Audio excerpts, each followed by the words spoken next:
So for those of you who don't know who I am, my name's Manuel I'm the Director of Marketing for ATSC Research. I manage the entire portfolio of software-defined radio products for National Instruments.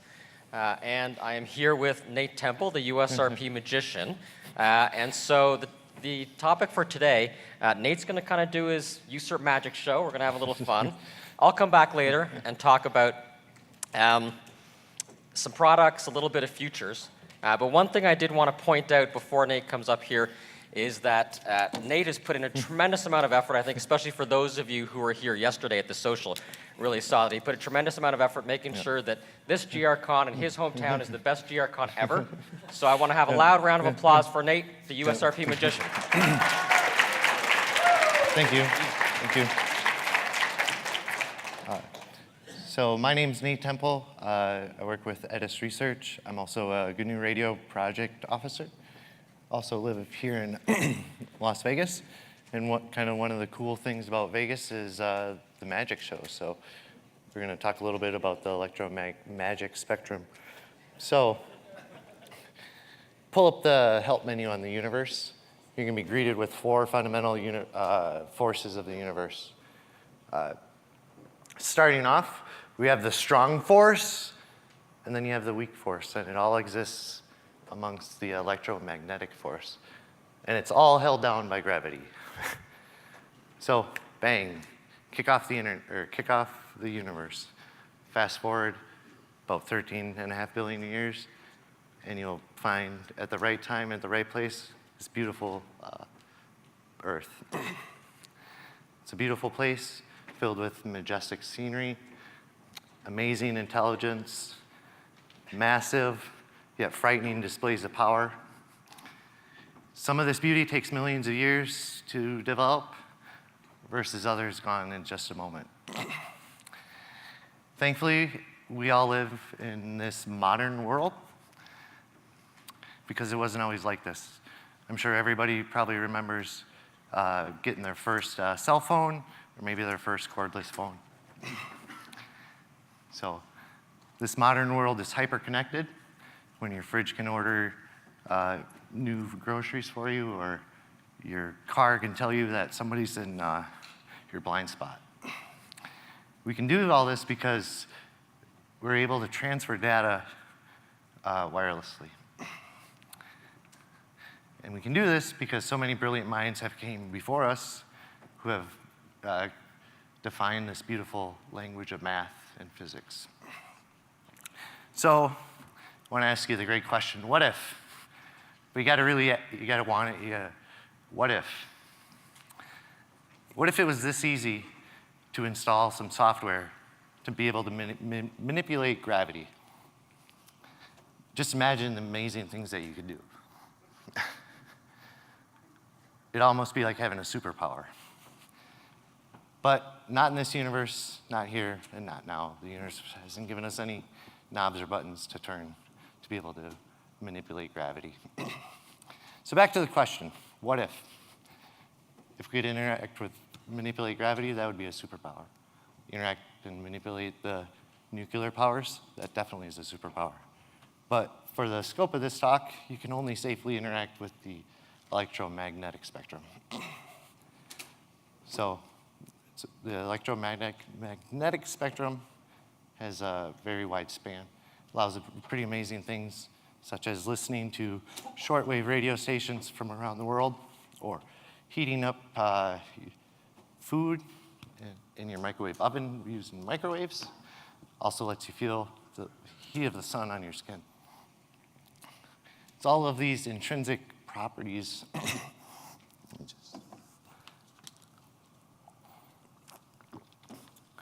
Allow us to do these really awesome things. But if you stop for a second and look at what you're doing, it's pretty cool that the universe has given us all these knobs and buttons to manipulate the electromagnetic spectrum. Once you know how to use all those buttons and knobs, you can do some pretty cool things. I like to think of it a little bit like magic, but not any magic, wizardry. And the first thing that you need if you're a wizard is a magic wand.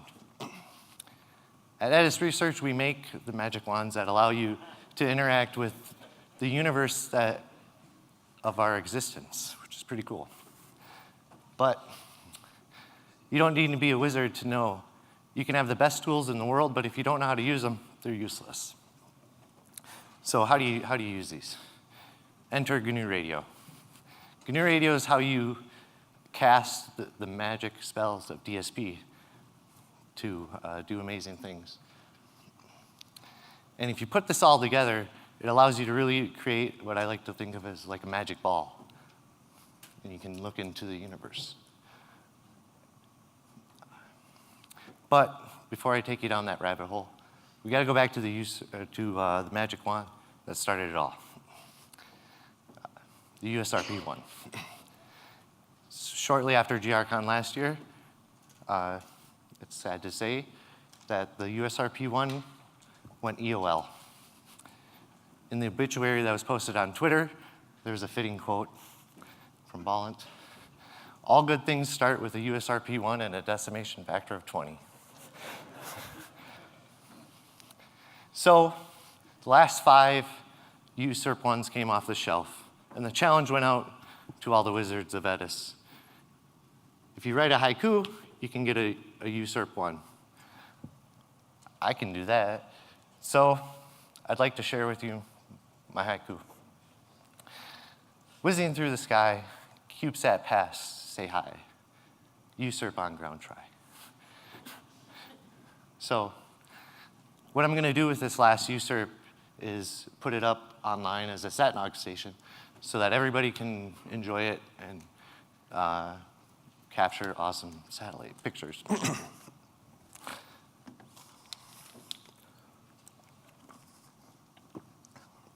So that leads into our first little magic spell that we're going to cast. The system's called APT. It's pretty old, made in the 60s. It's all analog, runs at pretty low frequency, VHF 137 megahertz. It produces images that have a resolution of roughly 4 kilometers per pixel. So here's what the magic spell looks like. And if you cast this at the exactly right time and look into your magic ball that you create, you'll be rewarded with an amazing picture like this. And with a little bit of post-processing, you can create a pretty cool false color image like this. You can see from Mexico to Canada. So the next one is a little bit more advanced digital modulation. This runs on a Russian satellite, about the same frequency, quad PSK 72K baud. A little bit better resolution, 1 kilometer a pixel. Here's what the magic spell looks like. And if you cast this at the exact right time and look into your magic ball, you get a nice, awesome picture like this. Kind of an interesting thing to note, the few bars that are all different sizes are interference from aircraft. They run right around the same frequency, but the 2 black bars that are the same size, there's a glitch on the satellite, so it resets every roughly 6 minutes. So the next system, a little bit more difficult, it's HRPT. This runs on all the NOAA satellites, which are American satellites, the Russian satellite, and also there's a fleet of Chinese satellites that also support this modulation. It all runs at around 1.7 gigahertz, but it requires a dish and a tracking mount. You have to track the satellite through the sky.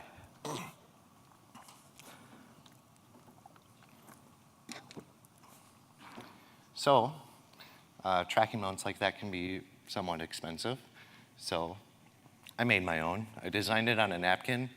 I built it in like 150 square foot little shop that I have. Did all the metalwork, designed the controllers, did all the software firmware, made the feed, made a little web control panel that I can pick a satellite with predictions. It's basically all automated. The only thing that I didn't have to do was make the demodulator block because it comes in the GR-NOAA entry module. So if you cast the spell at the right time and track the satellite perfectly through the sky, you can look into the magic ball and get an amazing picture like this. The same resolution, 1 kilometer pixel. You zoom in, you can see pretty good features of the Earth. Right here is Vegas, and then San Francisco. So the next step, it's a pretty big one. All these satellites we've talked about so far are all low Earth satellites, so they run at about 550 to 700 miles above the Earth, and they circle the poles. You can also receive geostationary satellites, such as the GO series, and they support a system called low rate and high rate information transfer. These satellites sit out at about 22,000 miles. And using the Open Satellite Project by Lucas Tensky, a lot of this is based, he's taken all the DSP from GNU Radio and converted it into kind of a standalone application. But you can use this demodulator as a front end. So, cast this spell, look into the magic ball, and be rewarded with an amazing picture of the Earth, basically in real time. Kind of a neat picture. You can see South America down here, Florida, Canada, and if you look way down there, you can see New Zealand, which is pretty cool. Just putting together a few parts in my backyard and able to receive this. So, coming back a little bit closer down to Earth, a little bit of a review. System called ATSB. There's a couple outer tree modules. Very easy to set up basic antenna. If you don't know, there's not active radar coverage around most of the planet. You only find it really typically around the borders of countries or metropolitan areas. So what planes will do is they'll take in a GPS signal, attach some metadata such as their speed, heading, call sign, and broadcast it out. You can receive this and plot out the the Latin long on a map and basically track planes.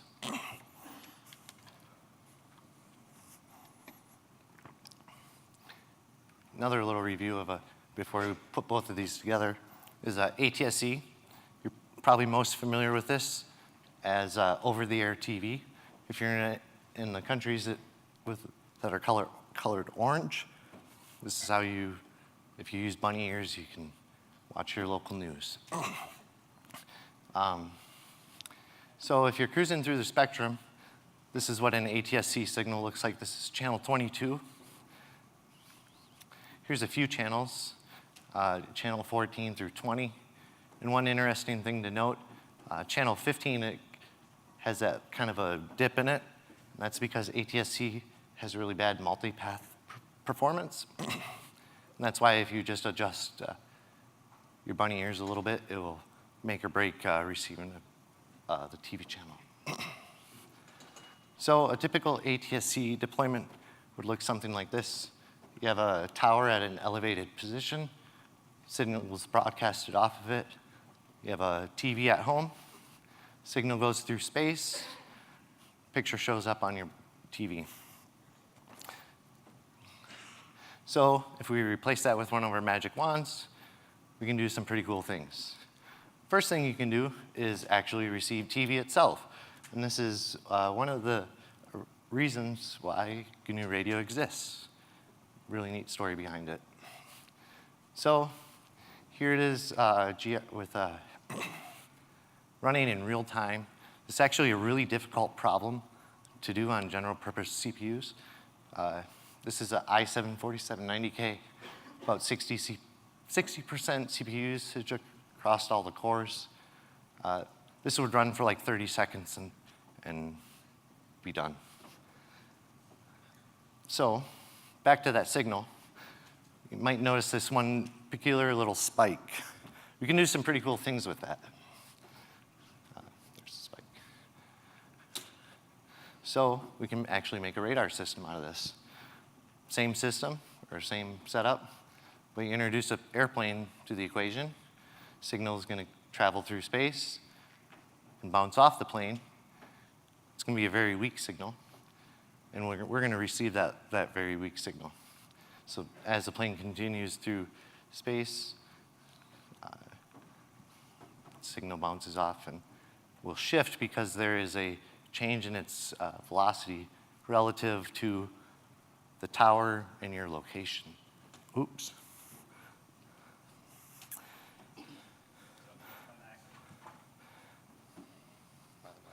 I seen that, thank you.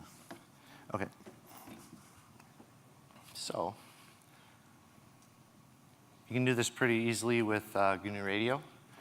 The one trick here is the overlapping, which I use over any block from GRBAS. Then basically it's a bunch of decimation and a high resolution FFT. And we push it out of a CMQ sync. So here's a Doppler shift of some planes at about 30 to 45,000 feet. Just a couple shots of that. This is another plane. So this is actually just in GRX, which is uses GNU Radio under the hood. If you set the FFT up to 1,000,000 points and zoom in, like 500x on the pilot tone, you can actually see this right in GRX without having to do any flow graphs. So here's a little bit longer of a time span. These are all planes between 30 and 45,000 feet. These are planes, these kind of zigzaggy ones are planes that are coming in for landing approaches here at McCarran. And you might notice right in here, there's this clutter that's all happening. And that's actually cars that are passing outside my house. This is at 632 megahertz, and this is roughly a 30 hertz shift, which is like 30 or 40 miles per hour, I think, if I remember right. So, but we're in the modern world, right? I don't have to sit at my computer all the time to see my magic radar. So I made a completely, from scratch, it's pure JavaScript and HTML5, browser-based FFT and waterfall. And it's possible to watch this on your phone. So here's a little example. This plane's going to transient through here, and we can see the Doppler shift. So I'm going to go a little bit quick here. And all right, now you can pull this up. I'm going to be running this all week. If you go to demo.edis.com, you can watch it in real time. If you go out to this back parking lot, even you watch the planes coming across at 30 to 45,000 feet, you can watch the return in real time. So I'd like to leave you with this little idea. You're all here. What's the next thing? And how are you going to use your superpower of SDR and GNU Radio? What's the next thing that you're gonna take from being impossible to there's a flow graph for it? And with that, I will turn it over to Manuel to talk about our newest magic wand. I thought you were going to give us the answer, Nate. I assumed you were going to be gravity, but that's not the next thing? No. No? All right. All right. Thanks, Nate. Yep. That was awesome. Thank you.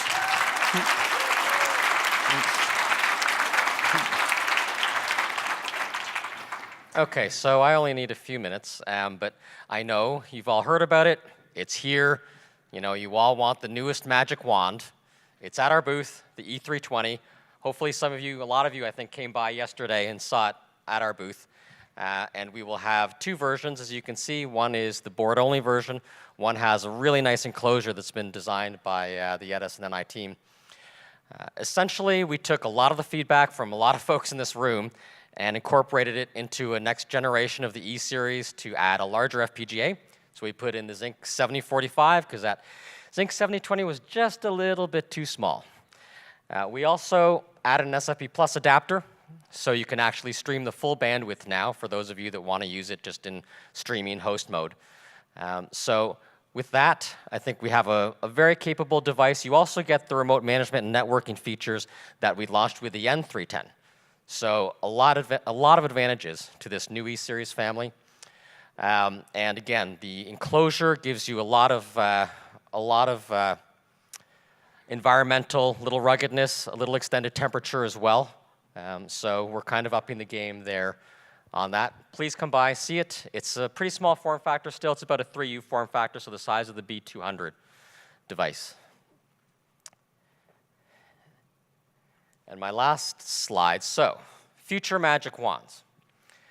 Okay, so we're not beating gravity. We got that one. Not yet. Oh, that's a challenge. Okay. But we are looking at future magic wands. And without giving too much in this forum, because I know you all go out and use Twitter and start putting everything out there, some areas that we are actively investigating, so please come talk to me. I'm here through the end of the day, Thursday. If you have interests in areas like multi-channel phase coherent systems, things around lower latency, becoming an increasing challenge in wireless comms, folks looking for wider bandwidths, folks looking for lower frequencies, HF-type frequencies, and folks looking for higher frequencies, microwave, millimeter wave type frequencies. These are all areas that are of interest to us. We have investigations there, and I'd be very happy to have conversations offline to gather your requirements and discuss some future magic wands with you. And with that, that is the end of our presentation, and I think we have some time for questions.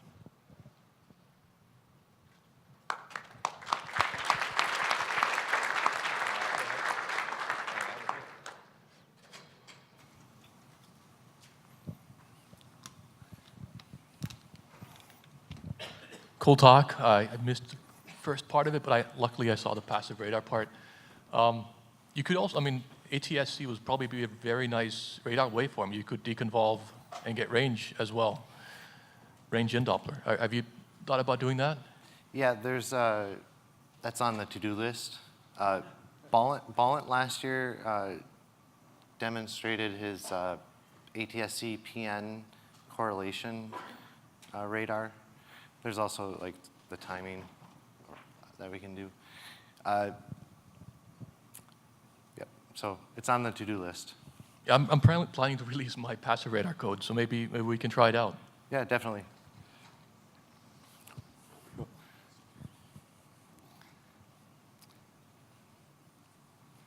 So, any other questions at all? Do you have cost What's that? for the E320? Okay, cost for the E320. Yes, very good question. Actually, let's make sure we get this 100% right. One, $5K for the board-only version. Yep. Yeah, so $6.5K with the enclosure. So there you go. If you buy like 1,000, we'll give you a break on the price. If you got a credit card, no? Okay. Okay, if the next talk can get lavaliered and no more questions. All right, let's thank our speakers. Thank you. Thanks.